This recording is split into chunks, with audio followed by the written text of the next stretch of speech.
दोस्तों, दुनिया के नक्शे पर एक बेहद अहम लेकिन छोटा सा समुद्री रास्ता है, स्ट्रेट ऑफ हॉर्मज। आम दिनों में यह रास्ता दुनिया की ऊर्जा सप्लाई का दिल माना जाता है, लेकिन आज यही रास्ता वैश्विक चिंता का केंद्र बन चुका है। वजह साफ है, यहां से गुजरने वाला तेल और गैस का प्रवाह अब रुकने के कगार पर पहुंच गया है। और इसके पीछे सबसे बड़ा कारण है ईरान, इजराइल और यूनाइटेड स्टेट्स के बीच तेजी से बढ़ता तनाव, जिसने इस समुद्री मार्ग को लगभग ठप कर दिया है।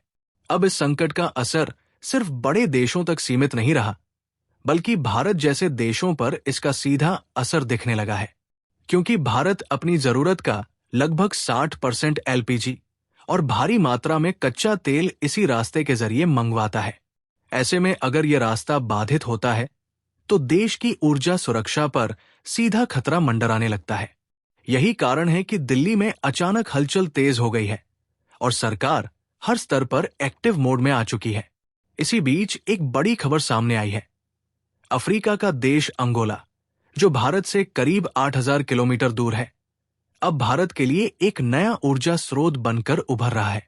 भारत वहां से एलपीजी और एलएनजी जैसी गैस लाने की तैयारी कर चुका है। यानी मुश्किल वक्त में भारत अब अपनी सप्लाई को डाइवर्सिफाई करते हुए नए रास्ते तलाश रहा है। अगर मौजूदा स्थिति को समझें तो गैस संकट इसलिए भी गंभीर हो गया है क्योंकि कटार अकेले भारत को करीब 29% एलपीजी सप्लाई करता है, लेकिन वहां से आने वाले जहाज भी इसी संकटग्रस्त समुद्री रास्ते पर निर्भर है। युद्ध जैसे हालात में कई जहाज बीच रास्ते में ही फंसने लगे हैं, जिससे ये खतरा और बढ़ गया है कि कहीं भारत का 90% तक एलपीजी आयात प्रभावित न हो जाए। और अगर ऐसा हुआ तो इसका असर सीधे करोड़ों घरों की रसोई तक पहुंचेगा। इसी खतरे को देखते हुए भारत लगातार हालात पर नजर बनाए हुए है। अलग अलग देशों से बातचीत हो रही है और कूटनीतिक स्तर पर भी कोशिशें जारी है, ताकि धीरे धीरे रास्ता सामान्य हो सके और भारतीय जहाज सुरक्षित निकल सके। लेकिन सच ये है कि कुछ जहाजों के निकल जाने से इतनी बड़ी समस्या हल नहीं होने वाली।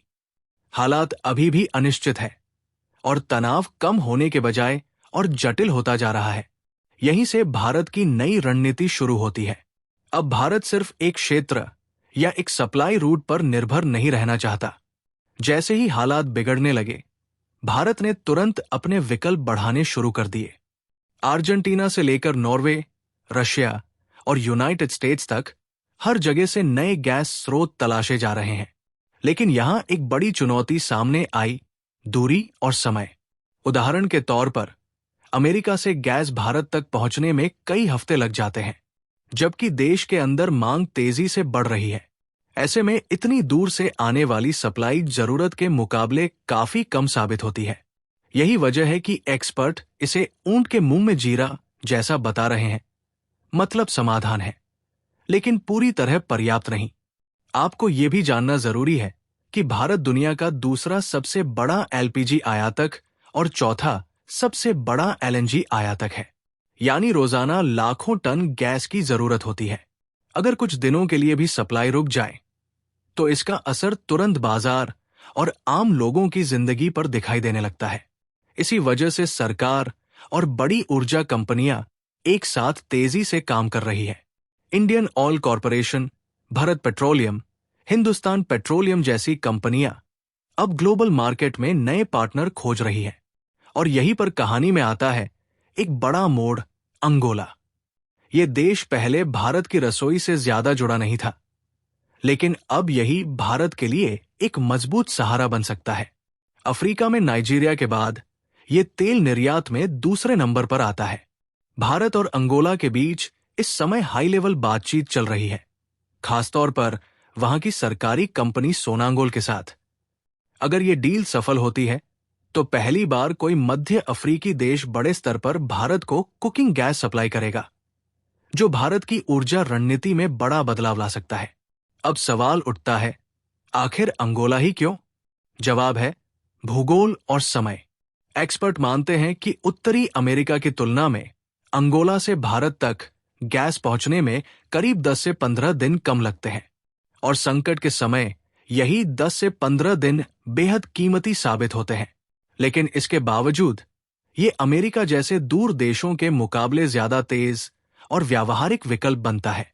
अगर संसाधनों की बात करें तो अंगोला के पास करीब 4.6 trillion cubic feet natural gas का भंडार है, यानी ये देश लंबे समय तक स्थिर सप्लाई देने की क्षमता रखता है। इतना ही नहीं, वित्तीय वर्ष 2025 में अंगोला पहले ही भारत को लगभग $924 मिलियन का एलएनजी निर्यात कर चुका है। भारत और अंगोला का रिश्ता भी नया नहीं है। इसकी शुरुआत 1985 में हुई थी और आज वहां करीब 8,000 भारतीय रहते हैं, जो व्यापार, खेती और सर्विस सेक्टर में अहम भूमिका निभा रहे हैं। आज भारत अंगोला का तीसरा सबसे बड़ा व्यापारिक साझेदार बन चुका है और दोनों देशों के बीच करीब $4.2 अरब का व्यापार होता है। भारत सिर्फ वहां से गैस नहीं ले रहा, बल्कि बदले में डिफेंस, दवाइयों, कृषि तकनीक और कई अन्य क्षेत्रों में भी सहयोग कर रहा है। साथ ही माइनिंग और स्पेस सेक्टर में भी साझेदारी बढ़ाई जा रही है। अगर स्ट्रेट ऑफ हॉर्मज जैसा रास्ता बंद भी हो जाए, तब भी भारत के पास वैकल्पिक रास्ते मौजूद हैं। इसी बीच एक और बड़ी खुशखबरी सामने आई है। Oil and natural gas corporation यानी ओएनजीसी ने अरब सागर में अपने दमन अपसाइड डेवलपमेंट प्रोजेक्ट से गैस उत्पादन शुरू कर दिया है। 29 मार्च को प्लेटफॉर्म भी 124 पी से गैस निकालनी शुरू हुई, जिसे सीधे हजीरा प्लांट भेजा जा रहा है। मुंबई से करीब 180 किलोमीटर दूर स्थित ये प्रोजेक्ट रोजाना 5 million standard cubic metre gas उत्पादन करने की क्षमता रखता है। खास बात यह है कि इस बड़े प्रोजेक्ट को महज 2 साल के भीतर पूरा कर लिया गया, जो अपने आप में एक बड़ी उपलब्धि है। तो कुल मिलाकर आज का भारत सिर्फ संकट का सामना करने वाला देश नहीं रहा, बल्कि मुश्किल हालात में भी नए रास्ते निकालने वाला देश बन चुका है। ऊर्जा सुरक्षा को लेकर जो तेजी और रणनीति भारत ने दिखाई है, वही आने वाले समय में उसकी सबसे बड़ी ताकत साबित हो सकती है। अब आप बताइए, क्या अफ्रीका के अंगोला से गैस लेना भारत के लिए सही फैसला है? अपनी राय जरूर शेयर करें।